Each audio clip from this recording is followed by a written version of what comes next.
दोस्तों आज की वीडियो में हम जानेंगे कि गणेश चतुर्थी, सकट चौथ, माघी चौथ, तिल चौथ इत्यादि जो भी है जिसको अलग अलग नामों से जाना जाता है, इनकी पूजा करने के लिए हमें क्या क्या सामग्री की ज़रूरत होगी जानेंगे इस वीडियो में। तो चलिए दोस्तों बिना देरी किए वीडियो को शुरू करते हैं और एक एक करके सारी सामग्री को देख लेते हैं। ठीक है, तो देखिए दोस्तों, सबसे पहले तो हमें चाहिए, हम गणेश जी की अगर पूजा कर रहे हैं, जैसे कि गणेश भगवान की पूजा करते हैं, क्योंकि गणेश चौथ के दिन सकट चौथ में हम गणेश भगवान की ही पूजा पाठ करते हैं, तो हमें सबसे पहले चाहिए गणेश भगवान की कोई भी फ़ोटो, मूर्ति। अगर आपके घर में फ़ोटो है तो नॉर्मली फ़ोटो है उससे भी आप पूजा कर सकते हैं। अगर चांदी की गणेश जी अगर है आपके पास है, गणेश जी, लक्ष्मी जी, तो आप उनकी भी पूजा कर सकते हैं।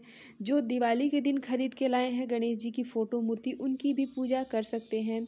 इसके अलावा अगर कोई भी अन्य धातु की गणेश जी की मूर्ति है तो उसकी भी पूजा, प्रतिमा है तो उसकी भी पूजा आप अच्छे से कर सकते हैं विधि विधान से। ठीक है, तो आपके पास गणेश जी की फ़ोटो होना चाहिए। उनके साथ में या तो हम गौरी जी को विराजमान करते हैं या फिर हम लक्ष्मी जी को विराजमान करके फिर हम गणेश जी की पूजा करते हैं।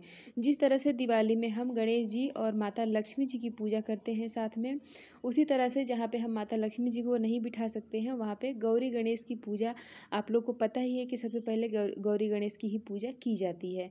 तो अगर आपके मतलब घर में गौरी गणेश जी हैं तब तो बहुत अच्छी बात है, और अगर सिर्फ फ़ोटो है, मूर्ति है गणेश जी की, तो आप सुपारी से, हल्दी से, या फिर बहुत सारे लोग जो है वो गोबर से भी गौरी जी का निर्माण करते हैं और उनको विराजमान करके फिर पूजा पाठ प्रारंभ करते हैं। ठीक है, तो आप देख लीजिए आपको किस तरह से गौरी जी बनाएंगे, लेकिन अकेले गणेश जी की पूजा ना करें। इसके बाद देखिए दोस्तों, अब आप अगर सेपरेट पूजा करना चाहते हैं तो आप अलग से चौकी लगा के भी पूजा कर सकते हैं, और नॉर्मली जिस तरह से अगर सजाया है आपका मंदिर, तो आप अपने पूजा घर में, मंदिर में भी पूजा कर सकते हैं, मतलब घर के मंदिर में पूजा भी कर सकते हैं नॉर्मल तरीके से। ठीक है, लेकिन चौकी रख के पूजा करेंगे तो ज़्यादा अच्छे से भी हो जाता है और मतलब अच्छा भी लगता है, क्योंकि हमारा पूरा दिन उपवास रहता है, तो हम अच्छे से पूजा करेंगे तो हमारे लिए ज़्यादा सही होता है। ठीक है, तो इसके लिए हमें चाहिए एक चौकी, उस पर बिछाने के लिए लाल या फिर पीला कपड़ा चाहिए। आप दोस्तों यहाँ पे लाल और पीला ही कपड़ा लें,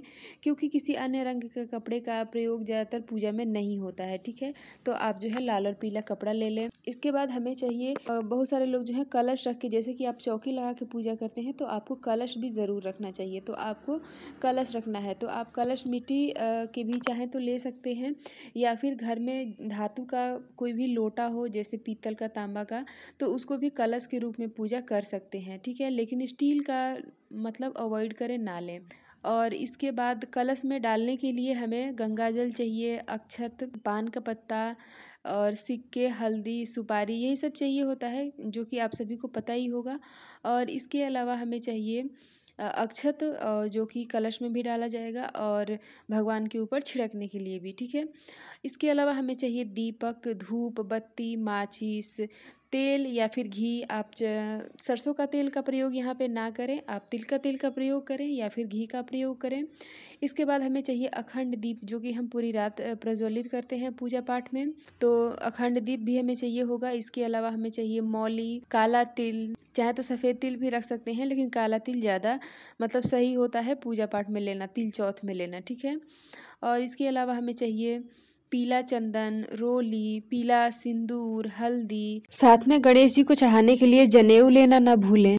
आम का पलव चाहिए, कपूर चाहिए आरती करने के लिए, फूल माला चाहिए भगवान को समर्पित करने के लिए, पान का पत्ता और सुपारी चाहिए। ठीक है, तो पान का पत्ता आप अपने हिसाब से देख लीजिए, आप चाहें तो 5 मंगवाएंगी तो आपकी पूजा हो जाएगी, क्योंकि एक चाहिए हमें भगवान गणेश जी को विराजमान करने के लिए, साथ में गौरी जी को विराजमान करने के लिए एक हम कलश में डालेंगे और एक पान के पत्ते से हम चंद्रदेव को अर्घ देंगे। ठीक है, तो इस तरह से आपको पान का पत्ता और सुपारी भी आपको लेना ज़रूरी है। इसके अलावा भगवान गणेश जी की सबसे प्रिय चीज़ जो है वो है दुर्वा, तो आपको दुर्वा विशेष रूप से मतलब बिल्कुल भी नहीं भूलना है। ठीक है, और इसके अलावा फल में हमें क्या क्या चाहिए, तो देखिए दोस्तों, फल में आपको विशेष रूप से क्या फल लेना है, तो वो है शकरकंदी, बेर और अदरक।